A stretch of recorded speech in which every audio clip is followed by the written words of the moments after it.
Pada video kali ini akan dibahas sebuah soal olimpiade pada materi geometri. Dalam soal diketahui ABCD itu merupakan sebuah persegi dengan panjang sisinya 2 cm. Kemudian titik E dan F itu masing-masing di tengah AD dan DC. Maka berapakah luas EDFGH? Kalau kita lihat di gambar, EDFGH ini merupakan segi 5. Nah, bagaimanakah cara mengetahui luasnya? Untuk mengetahuinya, silahkan simak video ini hingga habis.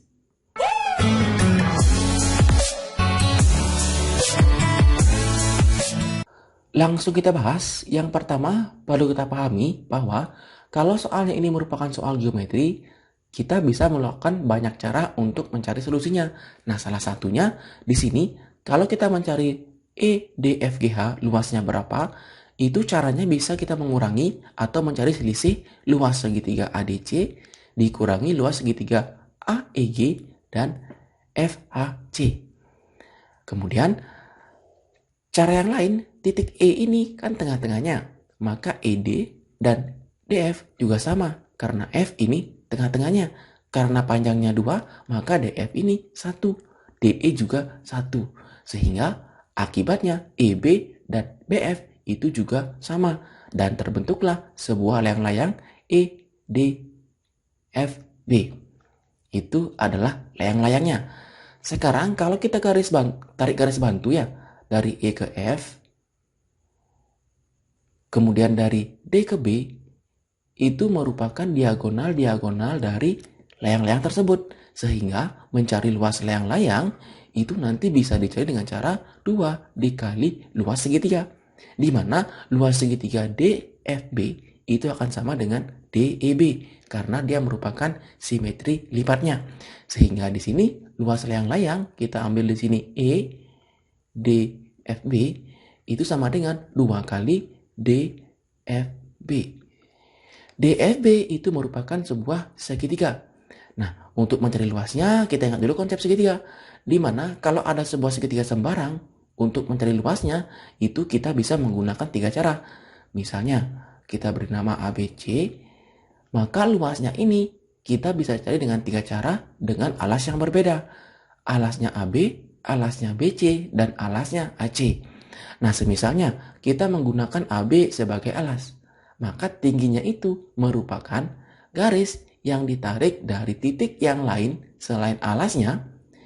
Kemudian dari titiknya tersebut ditariklah garis tegak lurus yang tegak lurus dengan perpanjangan alasnya. Inilah tingginya, AB sebagai alas. Jadi ingat, tinggi itu merupakan garis yang ditarik dari puncak segitiga dan tegak lurus dengan bidang alas. Itulah tinggi dari sebuah segitiga. Kalau kita lihat DEF, DFB, alasnya kita ambil DF. Maka tingginya itu adalah perpanjangan alasnya. Kemudian dari puncak yang lainnya ditarik garis yang tegak lurus dengan alasnya, yaitu DC. DC itu 2. Nah, sehingga luas layang-layang itu 2 dikali setengah alas dikali tinggi. Kita ketahui 2 bisa dicoret. Alasnya adalah DF, yaitu 1.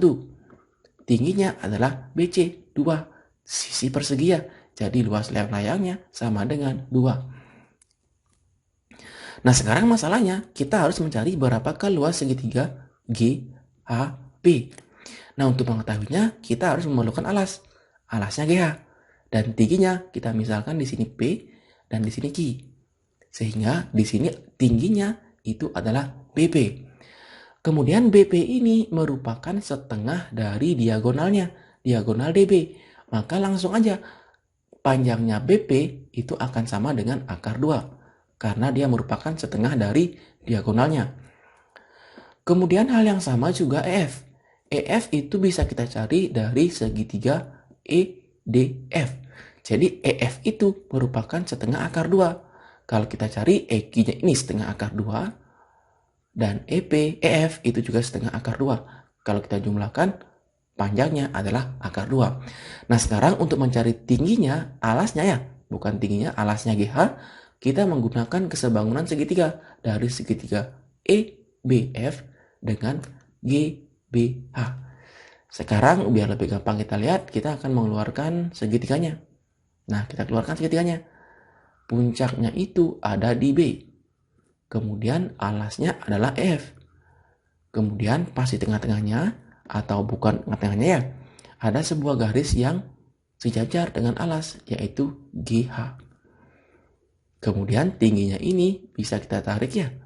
Sama kayak tadi, di sini dia akar 2. Nah sekarang masalahnya, mencari beki.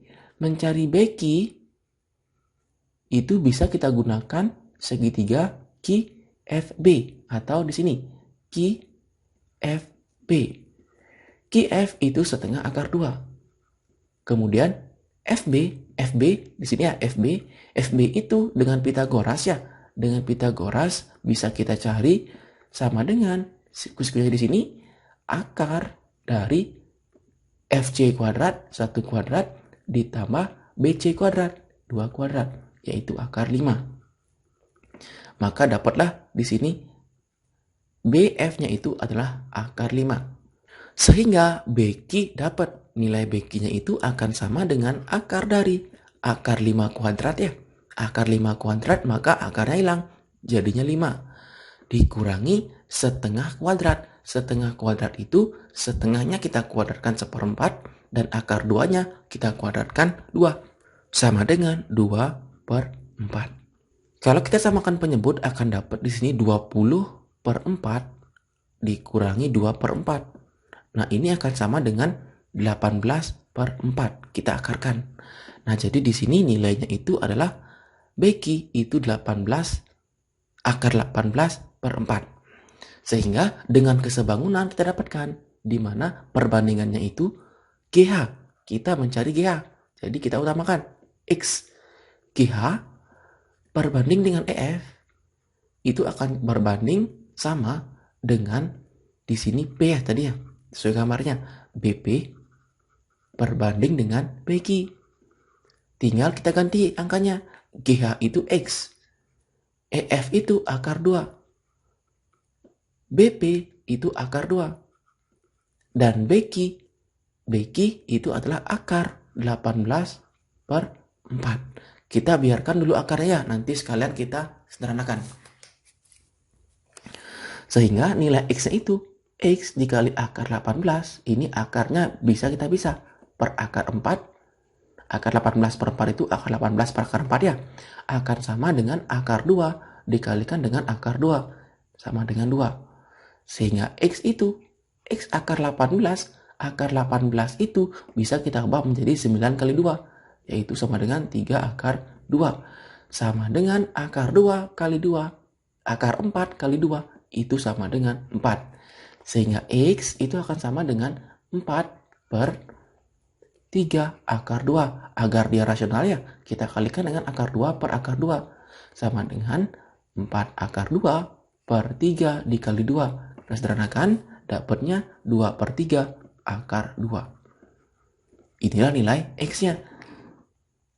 Nilai X-nya. Nah, sehingga kalau dapat nilai X, maka luas EDFGH ketemu ya. Kita misalkan di sini luas EDFGH-nya itu L. L itu akan sama dengan luas layang-layang. Luas layang-layangnya adalah 2. Dikurangi luas segitiganya, GHB. Setengah alas, alasnya GH. Dikalikan tinggi, tingginya BP. Atau X ya. X. Alasnya.